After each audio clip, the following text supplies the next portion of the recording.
नमस्कार दोस्तों। हड़प्पा सिविलाइजेशन के कल्चर को हम लोग पढ़ रहे थे और बहुत सारे पॉइंट्स को हम लोगों ने डिस्कस किया। उसमें हम लोगों ने देखा था कि उनके सभ्यता के फाउंडर कौन थे, मोहम्मद सागरी प्रजाति के लोग थे, ये हम लोगों ने देखा था। एडमिनिस्ट्रेशंस कौन लोग किया वहाँ, सील्स पे उनका आर्टिस्ट के बारे में हम लोगों ने पढ़े हम लोगों ने आर्टिस्ट सील के बारे में देखे थे हम लोग। और भी बहुत सारे पॉइंट्स को हम लोगों ने मोहर के उनके स्क्रिप्ट्स के बारे में पढ़े थे, कैसा स्क्रिप्ट थी उनकी, पिक्टोग्राफिकल उनका स्क्रिप्ट्स था। माला के बारे में पढ़े थे, रिलीजियस लाइफ के बारे में पढ़े। तो बहुत सारे बिंदुओं पर हम लोगों ने ऑलरेडी सिविलाइजेशन का चर्चा कर लिए हैं। हम लोगों ने देखा था कि वो लोग एमुलेट्स का बहुत ज़्यादा, ताबीज का ज़्यादा मिला। शिव जी का जो शिवलिंग होता है उसका भी वहाँ पर फलूस और फीमेल सेक्स ऑर्गन का पूजा का भी कुछ हम लोगों ने साइन देखे थे। पीपल का पेड़ का पूजा भी हड़प्पा सभ्यता से जुड़ा हुआ है। स्वास्तिक का पूजा सूर्य उपासना का वो मनाते थे। सूर्य उपासना के रूप में स्वास्तिक का पूजा भी होती थी, तो ये ध्यान रखना है। स्वास्तिक की पूजा सूर्य उपासना के संदर्भ में वो लोग करते थे। मदर गॉडेस का पूजा हम लोगों ने देखा था। इसके अतिरिक्त भी संयुक्त पशुओं का पूजा, हार्म्ड बुल का पूजा, कुबड़ वाले सांड का पूजा, यूनिकॉर्न एनिमल का पूजा, जानवर का भी पूजा हम लोग देख पा रहे हैं। प्लांट्स का भी पूजा होता था। पीपल आज भी हिंदुओं में पूज्य है, हम लोग मानते हैं पूज्य पीपल को, कृष्ण का रूप ही मानते हैं पीपल को। तो ये हड़प्पा सिविलाइजेशन से देखिए आए हुए हैं। स्वास्तिक आज भी हम लोग के हिंदुओं के घर में स्वास्तिक का चिन्ह बनाते हैं और ये सूर्य उपासना का है और ये आया है हड़प्पन सिविलाइजेशन से। तो ये सब बातें हम लोगों ने ऑलरेडी कर लिए हैं, कंप्लीट कर लिए हैं। आज हम लोग डिस्कस करते हैं थोड़ा नगर के बारे में। पहले आते हैं नगर क्या था, कैसा उसका नगर था। हड़प्पा सभ्यता का हम लोग जान चुके हैं कि जो नगरीय प्रारूप होते थे वो दो रूपों में था। एक दुर्ग टीला होता था, सिटाडेल बहुत होते थे। दूसरी तरफ लोअर टाउन होता था जहाँ कॉमन लोग रहते थे। रूरल लोग सिटाडेल पर रहते थे। ज़्यादातर ग्रेनरी वगैरह का सेंटर सिटाडेल पर होते थे। प्री स्टे भवन मोहनजोदड़ो में हम लोगों ने देखा, या सभा भवन देखा था, रूलर्स का वहाँ से रूल्स होते थे। तो ये सब हम लोग जान चुके हैं। पश्चिमी भाग में, वेस्टर्न पार्ट में सिटाडेल सिटी होती थी। ईस्टर्न पार्ट में, लोअर पार्ट में हम लोग लोअर टाउन्स को जानते हैं। सड़कें एक दूसरे को रेक्टेंगुलर काटती थी, यानी सड़कें जो हैं आप देखेंगे एक दूसरे को वर्टिकल्स काटती थी, संपूर्ण पर एक दूसरे से कटती थी सड़कें। हड़प्पा में ईंट का जो मकान वगैरह भी आप देखेंगे बहुत सारे ब्रिक्स के हर जगह, हर शहरों में मिले। कहीं पक्के ईंटों के मिले, कालीबंगा में कच्चे ईंटों के मकान मिले। कालीबंगा में हम लोग देखे थे हर गांव में, हर घर में कुआं होना कंपलसरी था। तो ये सब वहाँ का था। ईंटों की साइज भी बिल्कुल एग्जैक्ट नाप की होती थी।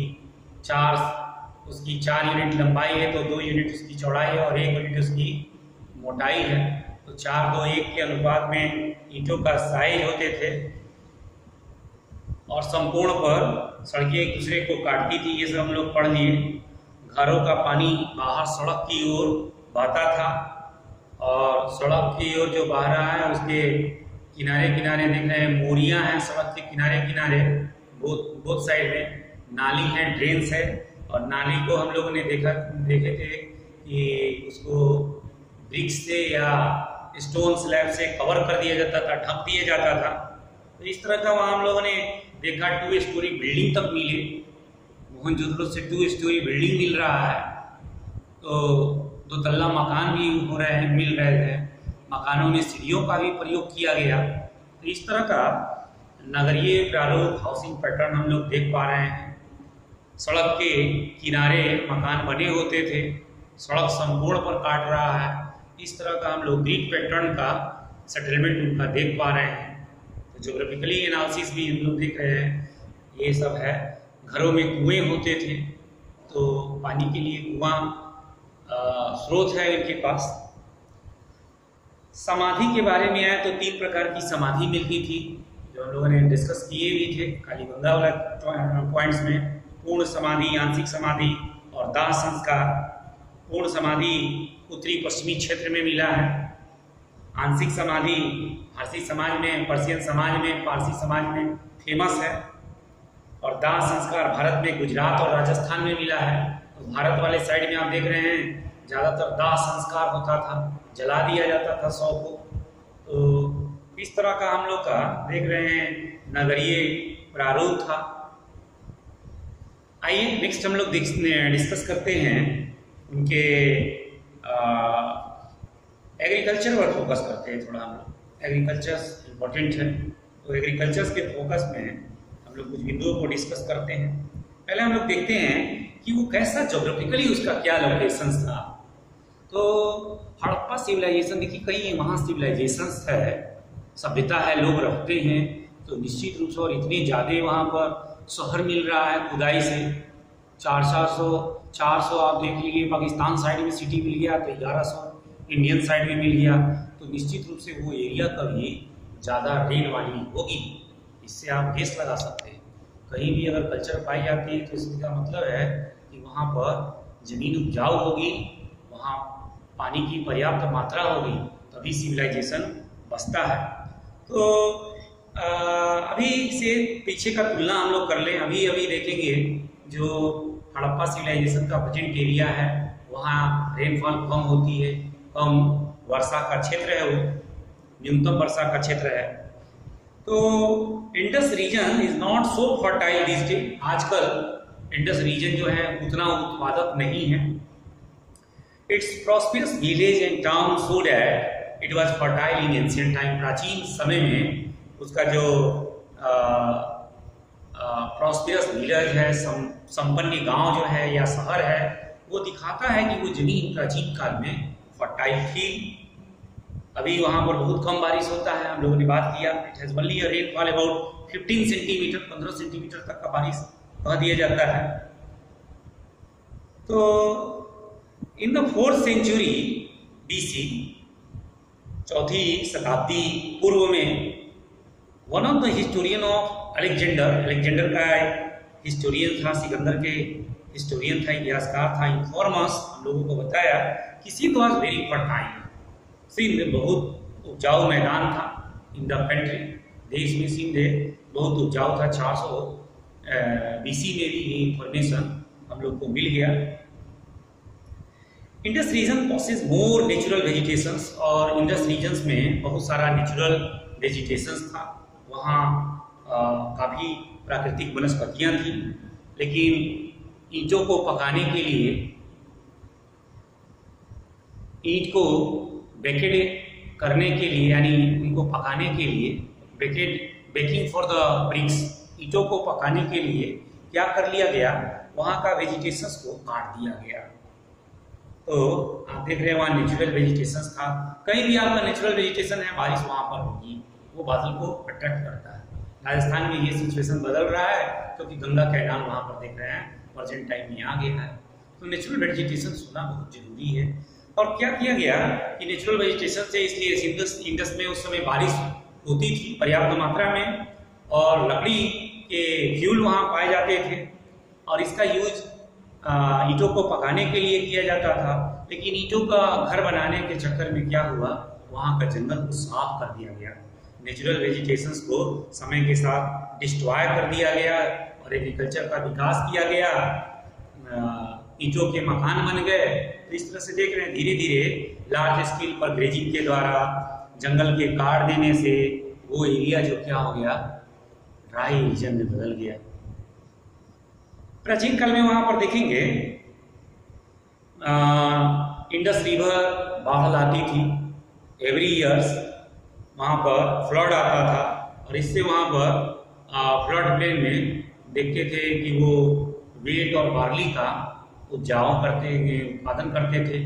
गेहूं और बार्ली की, यानी जौ का वो नवंबर में सीड कर देते थे, सीडिंग सॉन द सीड्स, बीजों को बो देते थे और अप्रैल में हार्वेस्ट कर लेते थे।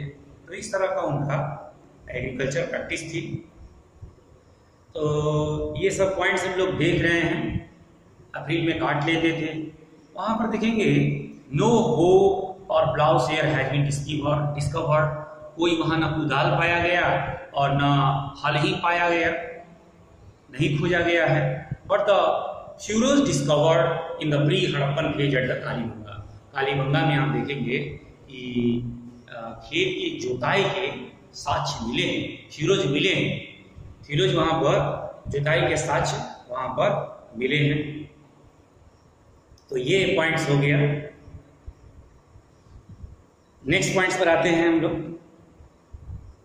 नेक्स्ट पॉइंट में हम लोग डिस्कस करेंगे, तो देखेंगे कि वहां पर वुडन प्लाउसेयर मिला है, वुडन प्लाउसेयर मिला है, वुडन प्लाउसेयर वहां पर मिले हैं। और प्लाउसेयर को कौन खींचता था ये क्लियर नहीं है कि आदमी खींचता था, जानवर बैल खींचता था, इसके लिए कुछ जानकारी नहीं मिलता है। वाटर हार्वेस्टिंग पर भी जरा सा देख लीजिए, तो वाटर के लिए कोई कैनाल्स नहीं थे, नहर नहीं थे या चैनल्स नहीं था।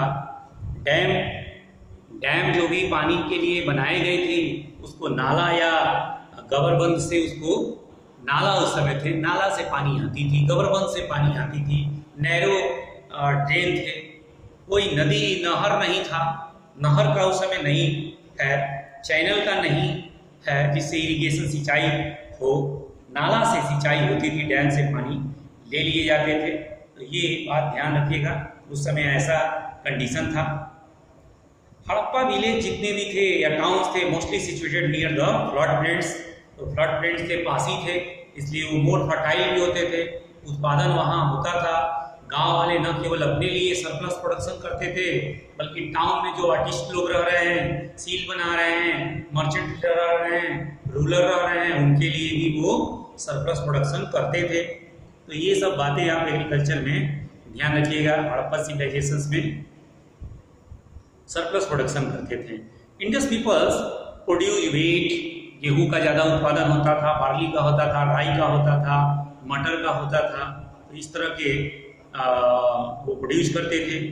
दे produce 2 types of the wheats and barley, तो वो गेहूं और बार्ली के 2 प्रकार उत्पादन करते थे, ये भी ध्यान रखने की बात है।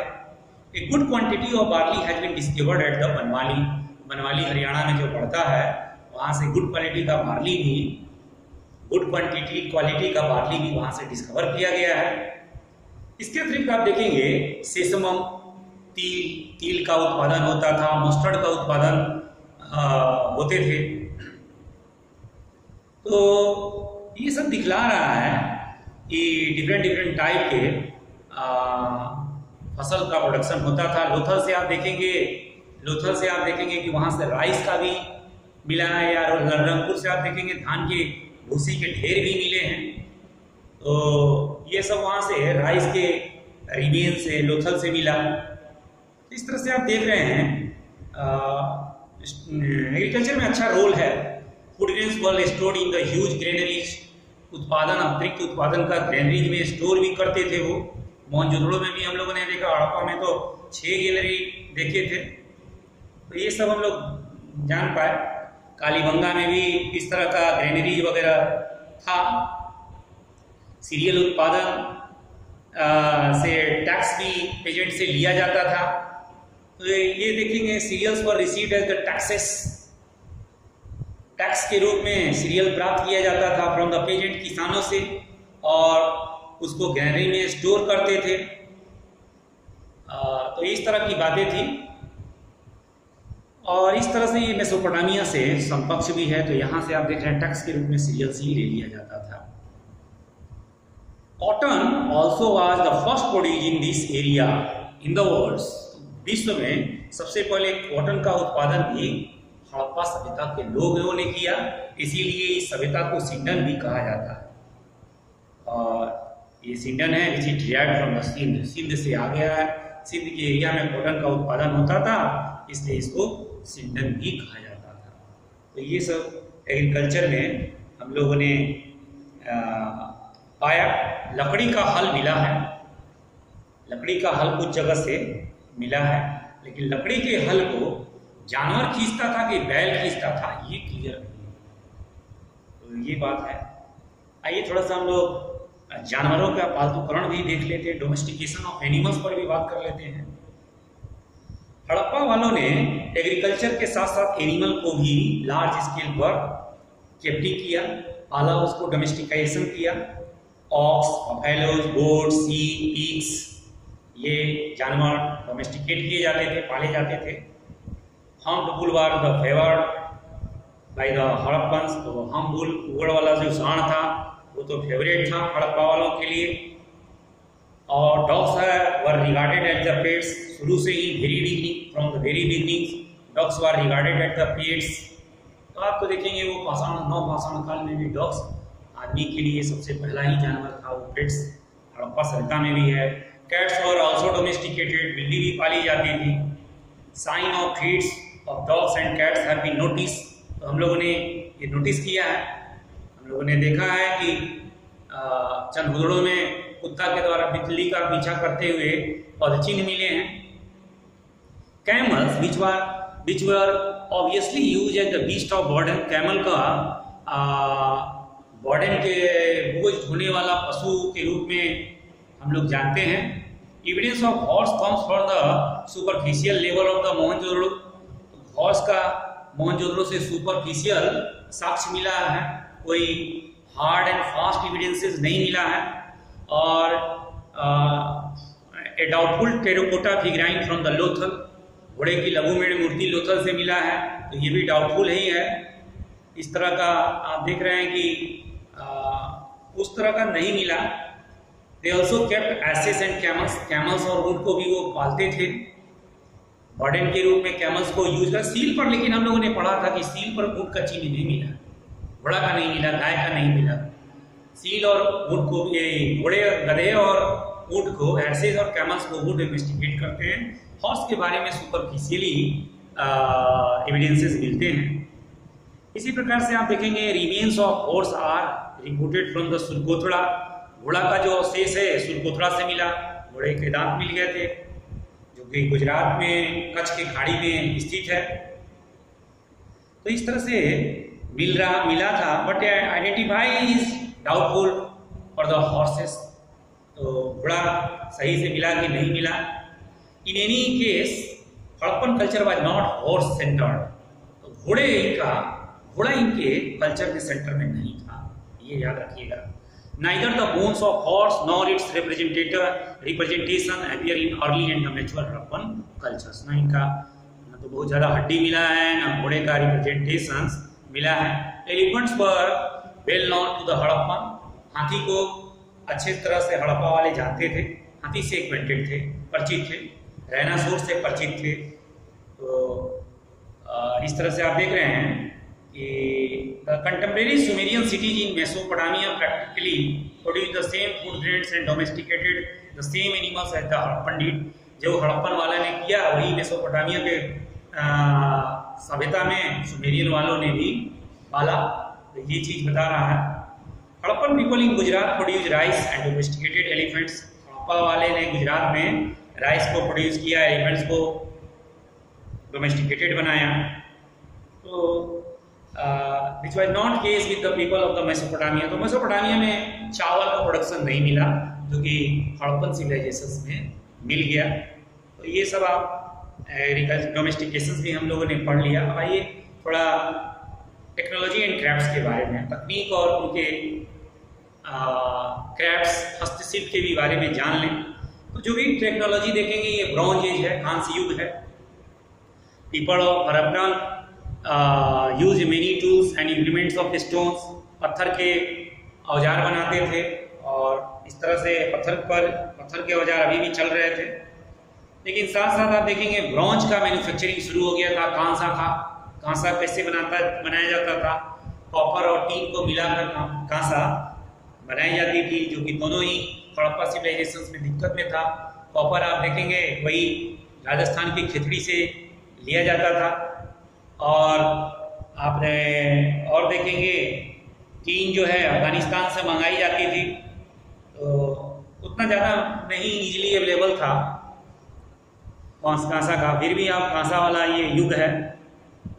तो खेतड़ी राजस्थान में कॉपर माइन से वहाँ से प्राप्त कर लेते थे, बलूचिस्तान से भी कॉपर मिल जाता था, और टीन आप अफगानिस्तान से ले लेते थे, हजारीबाग से भी, झारखंड में जो हजारीबाग पड़ता है, और राजस्थान के छत्तीसगढ़ के बस्तर से टीन वगैरह लिया जाता था।